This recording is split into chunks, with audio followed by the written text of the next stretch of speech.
India के बाद अब इंग्लैंड से भी पाकिस्तान वर्ल्ड कप में अपना मैच हार चुका है and credit goes to Pakistani captain Salman Ali Agha कि जिस बंदे ने ये ठान ली है कि उसने हर अच्छी टीम के खिलाफ, दुनिया की जितनी भी टॉप टीमें हैं उनके खिलाफ पाकिस्तान को ऐसे सामने पेश करना है जैसे कोई गली और क्लब की क्रिकेट है। यार हद होगी कि आपका माइंडसेट किधर है। इंडिया के खिलाफ आपने जो गलतियां की वही आपने अगेन इंग्लैंड के खिलाफ, बड़ी टीम के खिलाफ भी कर दी। और उसमें आपकी फील्ड प्लेसमेंट होगी, आपकी बॉलर्स कब किसको कहाँ यूटिलाइज करना है, कितना करना है, वो तमाम तर चीज़ें जो इस वक्त हैं वो सलमान अली आगा की कैप्टनसी और उनके माइंडसेट को क्वेश्चन कर रही है। और आया क्या वाकई सलमान अली आगा खुद से फैसले लेते हैं या पीछे से पवेलियन में बैठे हुए बैक एंड जो कोच साहब हैं उन्हीं के सारे फैसले हैं और उन्हीं का किया धरा है कि आज पाकिस्तान वर्ल्ड कप में दोबारा उस मुकाम पर आ गया जिसकी मैंने पिछली वीडियो में भी बात की थी कि पाकिस्तान वर्ल्ड कप अगर मगर वो टीम हारे, ये जीते, इतने रन रेट से जीते, इतना मार्जिन हो, वो टीम उसको हरा दे ताकि पाकिस्तान आगे चले जाए, नेक्स्ट राउंड के लिए क्वालिफाई कर ले, ऐसे मामला पर पहुंचाने के लिए किसका हाथ है। ये तमाम तर जो प्लेयर्स हैं, बात कर लीजिए सबसे ज़्यादा जो इस वक्त बात हो रही है वो हो रही है जी बाबर आजम और खुद इटसेल्फ पाकिस्तानी कैप्टन सलमान अली आगा। नंबर 1 उनकी कैप्टनसी पर बात हो रही है और फिर उनकी तीसरे नंबर पर जो वन डाउन वो खुद ले लिया है उन्होंने और वो कहते हैं जी उन्होंने उस पर खेलना और मॉडर्न डे क्रिकेट वो खेलेंगे।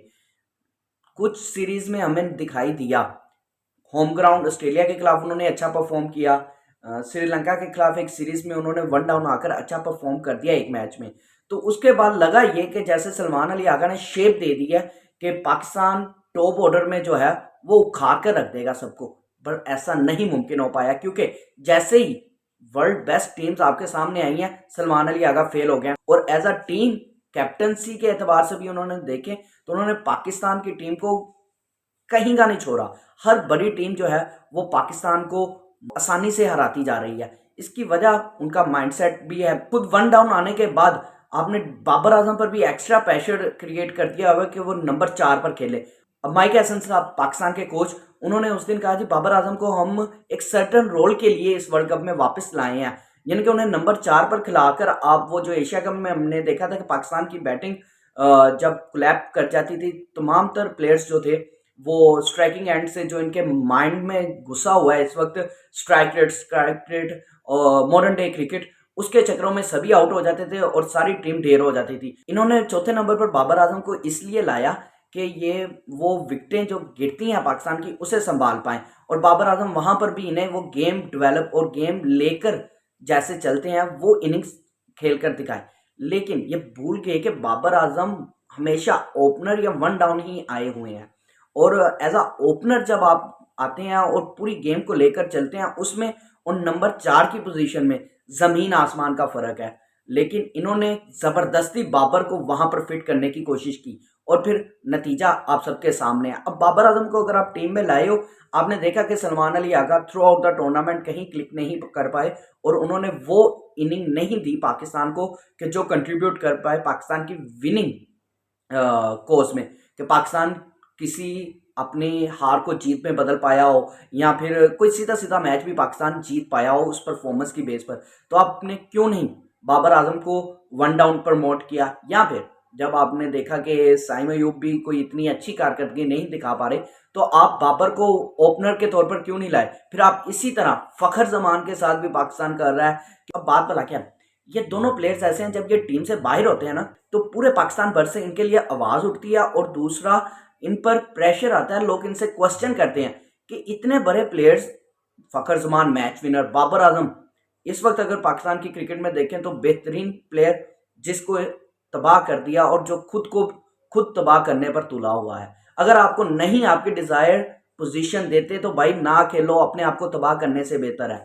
वो बाबर आजम जिसने T20 में सबसे ज्यादा रन्स किए हुए हैं, रोहित शर्मा ने इनसे कम किए हैं ज्यादा इनिंग्स खेलकर, लेकिन इस बंदे ने कम इनिंग्स में ज्यादा रन स्कोर किए हैं T20 में और सबसे ज्यादा रन स्कोर करने वाला ये प्लेयर है।